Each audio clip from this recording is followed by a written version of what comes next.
આજે સવારમાં હું બહાર ગયો અને બહાર ગઈને લપસણી એટલે ઘણા છોકરા પટમ હું લપસણી ખાવા માંડ્યો. અડધો ઘંટો થઈને લપસણી ખાવા માંડ્યો અને એવી ખાધી લપસણી એટલે મોજ પડી ગઈ. અને પછી હું જોર ભઈને આવ્યો, ધબકું માર્યું. પછી હું ગયો, લાવો કીધું કસરત કરું અને ઘંટા જેવી થોડી કસરત કરી એટલે શરીર થોડુંક સારું રહે. એ ઘંટા જેવી કસરત કરી પછી હું ભમવા લાગ્યો. ભમ્યો એટલે આ ભોડા જેવું ભમ્યો. પછી વિચાર આવ્યો, લાવ થોડીક કસરત કરવી પછી ખતરનાક. પછી અહીંથી હું જો કસરત કરવા ખતરનાક એટલે એકદમ ભોડા જેવી કસરત કરી એટલે કીધું શરીર માટે સારું રહે. અને કસરત કરીને બધા ટોટિયા દુખવા આવ્યા, હાથે દુખવા આવ્યા, પણ ઘંટા જેવું થઈને ભૂર્યું. પછી મેં વિચાર્યું, લાવો હજી કસરત કરું. હાર તો આપણે નથી જ માનતા, ભલે ભોડા જેવી કસરત કરતા, પણ કસરત કરતું જ રહેવું છે. પછી હું એવી કસરત કરી, બધી આખી અલગ અલગ કસરત કરવા માંડ્યો, એવી અલગ અલગ કરવા માંડ્યો કે લોકો વિચારમાં ચડેવા. પછી મને આવ્યો કંટાળો. પછી હું ગયો ક્ષેત્રમાં આવીને મને વિચાર આવ્યો કે લાવો એક સોંગ ગાઉં.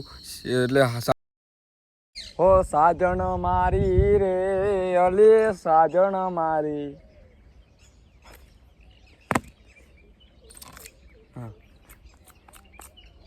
કે સાજણ મારી રે અલી સાજણ મારી, કે સાજણ મારી રે કાલે ઠાઠડી તારી રે બંધાશે, આશિક તારો રોતો હશે રેલો, કે ઘાયલ તારો જોતો હશે રેલો, કે સાજણ મારી રે અલી સાજણ મારી, કે સાજણ મારી રે કાલે તારે ઠાઠડી શમશાનનો પડશે, બાળવામાં હાથ ઘાયલનો હશે રે. મિત્રો તમે જોયું છે મેં ખતરનાક સોંગ ગાયું. સોંગ એટલે કૂતરંગ ગધાડા ભાઈ એવું સોંગ ગાયું, ઘંટા જેવું સોંગ. તો મિત્રો વિડીયો જોરદાર બનાવ્યો તો મેં, એટલે બોલીને ગીત ગાઈને જોરદાર વિડીયો બનાવ્યો. હવે હું ભોડાગરામમાં વિડીયો અપલોડ કર્યો, ભોડાગરામ તો ઇન્સ્ટાગ્રામમાં વિડીયો અપલોડ કર્યો અને ઘડીક રહીને હું જોઈશું કે કેટલી લાયકો આવી. અને પછી હું ગયો થોડોક દૂર એટલે થોડોક છેટો ગયો, એટલે ક્ષેત્રમાં હું ગયો. એટલે ક્ષેત્રમાં હું આવતો રહ્યો, પણ પહેલી ફેર પાવડો નતો, પાવડો ચોથે આવ્યો. મને ખબર પડી ગઈ. મેં કીધું હું ચેકને સોદું બનાવવાના ધંધા કરવાથી. પછી હું ગયો, એક વેલો હતો જો બહુ ફોલેલો હતો, જેવો માથાના બાલ જેવો ફોળાયેલો હતો વેલો. એટલે મેં ખોદવા લાગ્યો.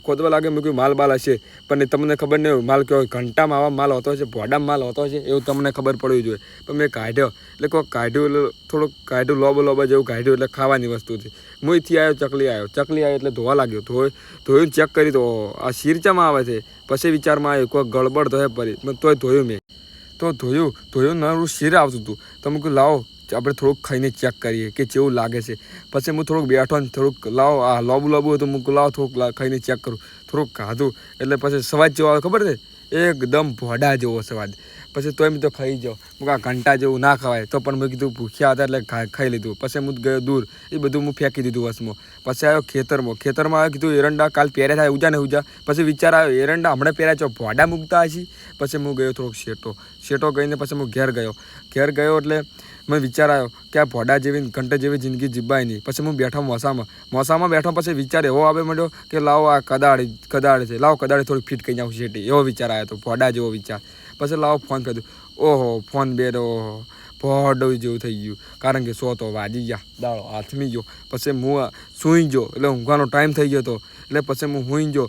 પણ આવા ગેલ છુદ્યા મચ્છર આવીને મને થોડાક હેરાન કરવા મળ્યા. તમે જોજો આગળ કે મને હેરાન કેવા કરે છે. અને હું ઊંઝો થોડી ઊંઘ લીધી અને સોદું બોલી મચ્છર મને હેરાન કરવા મળ્યા.